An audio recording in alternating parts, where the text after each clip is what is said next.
What's up, everybody? Welcome back to Taste Like Music. Jason and Joe here. Today, another edition of Album of the Week. This is where we review records that were selected for us by our patrons. Can be anything as long as fewer than 8 people have rated it in our community. This week, we are doing just the first live album of the season. I think so, maybe.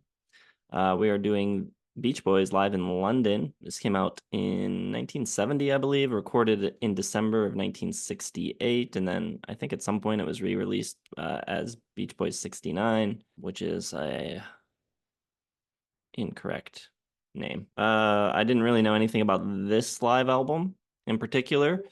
I did listen to the Beach Boys in concert for whichever year that came out. 73, I think was the deep dive. Well, live albums, I think most people know that they're not like our favorite things. Usually don't make our top 25s, but occasionally they'll sneak in, start making sense. Nirvana Unplugged for me. I think you had what, Live in Japan, Deep Purple? No, I not had Rock of Ages by the band, Set List by the Frames. There's a handful. There's maybe like 10 live albums that I love that could make a top 25 of a year, but generally speaking, yeah, not I usually prefer the yeah, studio versions. Even like some classic live albums that everyone thinks are better than the studios, I still usually like the studio. yes. And I usually do too. And I think the question is like, what is a live album supposed to do? There's many things it can do. It can show a band at, the height of its power. Rock of Ages, Made in Japan. There's some that just kind of show off how beloved a band are. Russian Rio, you can transform the material. Nirvana Unplugged, Cheap Trick, Live at Budokan, Stop Making Sense. Or, just show off maybe a different side that most people weren't familiar with. Billy Joel, Songs from the Attic, I think does a good job of that. So what is the point of Live in London exactly? I think it was a contractual obligation. They needed to release another album. They could get out of their contract with Capitol and EMI. And I think it's a pretty good album. I think it's a good set list, maybe a great set list. Darlin', Wouldn't It Be Nice, Sloop John B, California Girls, Do It Again, Good Vibrations, God Only Knows, Barbara Ann are the hits. A couple lesser known tracks, Wake the World, B-side to Do It Again, Aren't You Glad from Wild Honey, Bluebirds Over the Mountain from 2020, cover of Bobby Troop's Their Hearts Were Full of Spring. So it's a solid set list, very good set list. Love hearing something like God Only Knows live. Love hearing Good Vibrations. I think they do it really well. Darlin' sounds pretty darn good. A little pitchy maybe at the start, but first song jitters. And Wouldn't It Be Nice is great. Sloop John B, I think, is as good as the album version, which I don't love that much, but I think they do a nice job live. And yeah, I mean, it's a good album. If these songs were on a single album, it would be the greatest album of all time. Just bar none, not even close. But it's a live album. You have to judge them with a different criteria. And they don't change things up that much. There's some horns on Do It Again, a couple other spots. I think they're sung well. Mike Love's stage banter sucks. That's probably the worst part of this whole thing. He's not funny, kind of creepy. The crowd isn't very impressed with him. Nobody was about anything ever. I don't know. There's nothing here that like really begs you to come back again. There's nothing here that really would be better than just making a playlist, on Spotify with all these tracks. It's a good document of, 1960, 70, wherever, whenever this was. But I just don't think I have a need to ever hear it again, really. Like it's good, but I don't know. I feel like there's probably better live albums from the Beach Boys. At least I'd hope so.